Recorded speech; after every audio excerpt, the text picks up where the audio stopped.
have developed kind of a ritual, I would say, over the years called stone soup.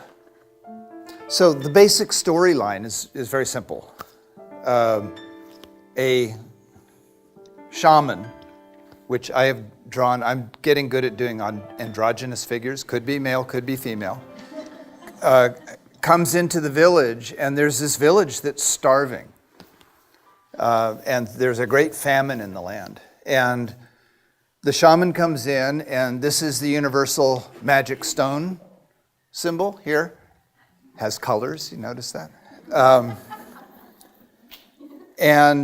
When the shaman comes into the village and sees that the people are starving, takes out his or her magic stone and says, I have a magic stone.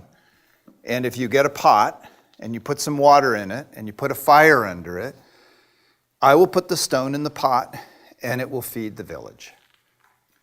Well, when people are desperate, they'll try anything.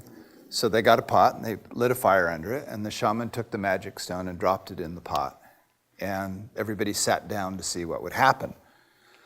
So as they were sitting there, the shaman said, well, you know, what really makes this soup tasty is if somebody had an onion just to flavor it. And somebody said, well, you know, I have an onion. I've kept it under my house because it was no good. Just an onion, what are you going to do? So I'll bring it. So they went and got the onion and dropped it in the pot. And a little time went by, and the shaman said, well, you know what really makes it even more tasty is if somebody had a potato. And actually a couple of people had potatoes that they had been hiding under their houses because the potato by itself wouldn't feed them very long, and they put the potato in. Well, this went on through any multiple numbers of your favorite vegetables. And by the time everybody had taken what they had been conserving that they couldn't figure out how to use on their own and put it in the pot, a very thick broth stew was made, and the village was fed, and it was fed for several days. So the stone, as I've come to conceive of it, is the question that hasn't been asked. And the stranger, the value of the stranger is bringing something new into the community. And a healthy community always welcomes the stranger on the margins of the community, because the stranger is always bringing something that isn't already there in the community. Many communities might think of that as disruptive, keep the strangers out, and not seeing the gift that the stranger brings. But when the magic stone, the question that goes into the pot, itself is not sufficient. But all of the gifts that the community holds in abeyance, ideas, thoughts that they hold in abeyance, when those are brought together in the communal dialogue in the pot of deep reflection, and as Angelus would say, the fire under it is the creative fire, the fire that requires no wood. That the community then is nourished and reinvigorated. Because when we set these boundaries of isolation, whether we do it as individuals where we become isolated from the community because in fact we are the stranger, we do it internally because we're the stranger within ourselves and we don't see our gifts or what we have to contribute. So the process really is one of coming together in a dialogue to bring the gifts, both the unknown and the known, the familiar and the unfamiliar, and to bring those in to the collective consciousness where the creative conversation, which is driven by the creative fire, the fire that takes no wood, and that produces something that nourishes and reinvigorates the community. And so each of you had a book and a stone.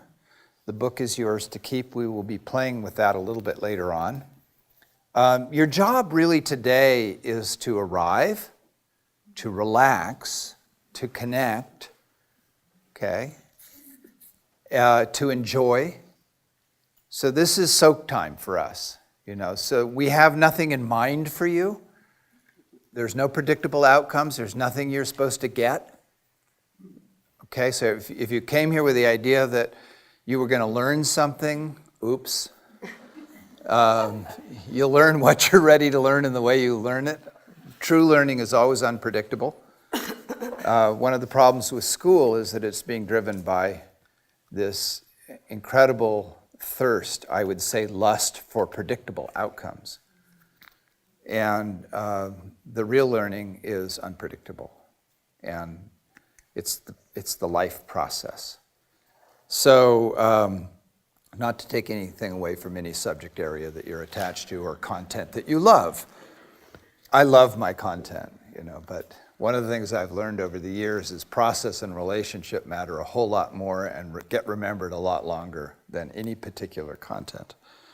So you have this stone. And so the job here is to think about, as Angela said, and I put in the note, what really, really, really, really, truly, truly, truly matters to you.